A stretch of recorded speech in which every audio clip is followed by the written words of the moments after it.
Assalamualaikum warahmatullahi wabarakatuh. Baiklah, saya Indah Asfari ini. Di sini saya ingin menjelaskan tentang proposal penelitian saya dengan judul Pengaruh Belajar Online di Era COVID-19 terhadap Mental Mahasiswa di Universitas Negeri Padang.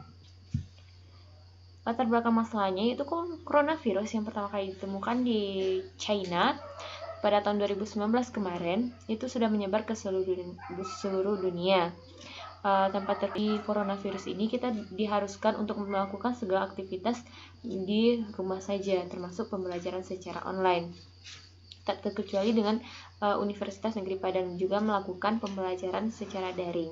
Maka dari itu, penulis tertarik untuk melakukan penelitian dengan judul yaitu Pengaruh Belajar Online di Era COVID-19 terhadap Mental Mahasiswa di Universitas Negeri Padang.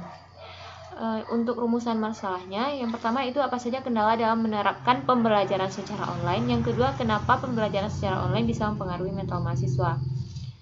Yang selanjutnya itu tentang tujuan. Yang pertama, untuk mengetahui kendala apa saja yang ditemui dalam melakukan kuliah online. Yang kedua, untuk mengetahui apa penyebab kuliah online bisa mengganggu mental mahasiswa. Selanjutnya itu manfaat penelitian. Manfaat penelitian ini ada dua. Yang pertama secara praktis, yang kedua secara teoritis. Secara praktis yaitu bagi tenaga pengajar, bagi pemerintah, bagi peneliti lanjutan, dan bagi penulis sendiri. Dan penelitian ini juga dilakukan untuk memenuhi tugas mata kuliah metode penelitian administrasi. Manfaat penelitian secara teoritis yaitu penelitian ini bertujuan untuk mengembangkan ilmu yang telah saya dapatkan selama masa perkuliahan. Yang kedua, untuk menjelaskan bagaimana dampak dari pembelajaran online terhadap mental mahasiswa. Tinjauan pustaka. Di masa pandemi ini yang tengah menyerang Indonesia, pemerintah mengeluarkan kebijakan untuk melakukan aktivitas dari rumah saja, termasuk salah satunya untuk menginstruksikan belajar, bekerja, beribadah dari rumah atau yang dikenal dengan istilah work from home. Maka dari itu, kegiatan belajar mengajar pun dilakukan dari rumah saja atau via online.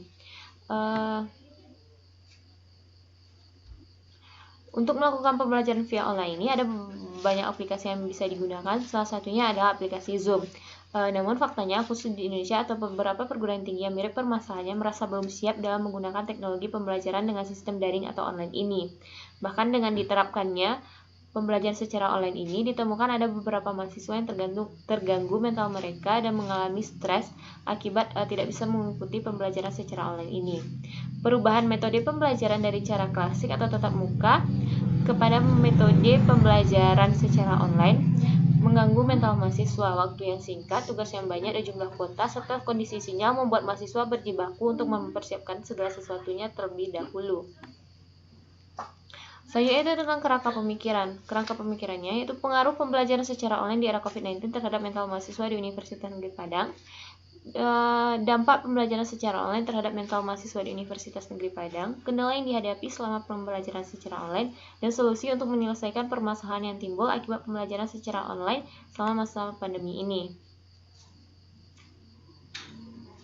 Untuk hipotesisnya, di sini ada hipotesis H0, H1, dan H2-nya. H0-nya, pembelajaran secara online selama masa pandemi tidak mempengaruhi mental mahasiswa di Universitas Negeri Padang.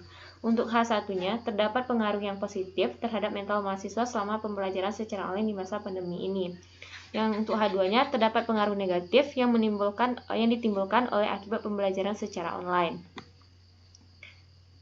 Selanjutnya itu teknik analisis data. Teknik analisis data yang digunakan yaitu ada teknik analisis data kuantitatif. Yang pertama itu adalah reduksi data, yang kedua display data atau penyajian data, yang ketiga penarik kesimpulan atau verifikasi. Instrumen penelitian kuantitatif. Penelitian kuantitatif berfungsi menetapkan fokus penelitian, memilih informan sebagai sumber data, menilai kualitas data, analisis data, menafsirkan data, dan membuat kesimpulan atas temuannya. Selanjutnya itu uji validitas. Uji validitas ini adalah ujian digunakan untuk menunjukkan sejauh mana alat ukur yang digunakan dalam suatu mengukur apa yang ingin diukur. Untuk uji reliabilitas tes merujuk pada suatu derajat stabilitas, konsisten, daya prediksi, dan akurasi. Pengukuran yang memiliki validitas yang tinggi adalah pengukuran yang dapat menghasilkan data yang reliable. Teknik pengumpulan dan pengolahan data. Teknik pengumpulan data adalah cara yang digunakan peneliti dalam mendapatkan data di lapangan. Tekniknya itu ada beberapa. Yang pertama itu melalui kuesioner, yang kedua studi pustaka, ketiga wawancara, yang keempat observasi. Sampel dan teknik sampling.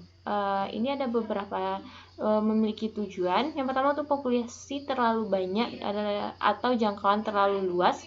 sehingga tidak memungkinkan dapat pengambilan data pada seluruh populasi, keterbatasan tenaga, waktu, dan biaya, adanya asumsi bahwa seluruh populasi seragam sehingga bisa diwakili oleh sampel. Beberapa teknik dalam pengambilan sampel, yaitu teknik pengambilan sampel acak sistematik. Teknik pengambilan data secara sistematik ini memiliki keuntungan dan kekurangan.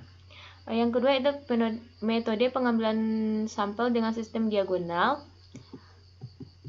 Selanjutnya itu pengambilan sampel dengan purposive. Dan yang selanjutnya definisi operasional variabel. Definisi operasional variabel penelitian menurut Sugiono adalah suatu atribut atau sifat atau nilai dari objek atau kegiatan yang memiliki variasi tertentu yang telah ditetapkan oleh peneliti untuk dipelajari dan kemudian ditarik kesimpulannya. Untuk tabel definisi operasional variabel ini, yang pertama variabel satunya itu pembelajaran secara online.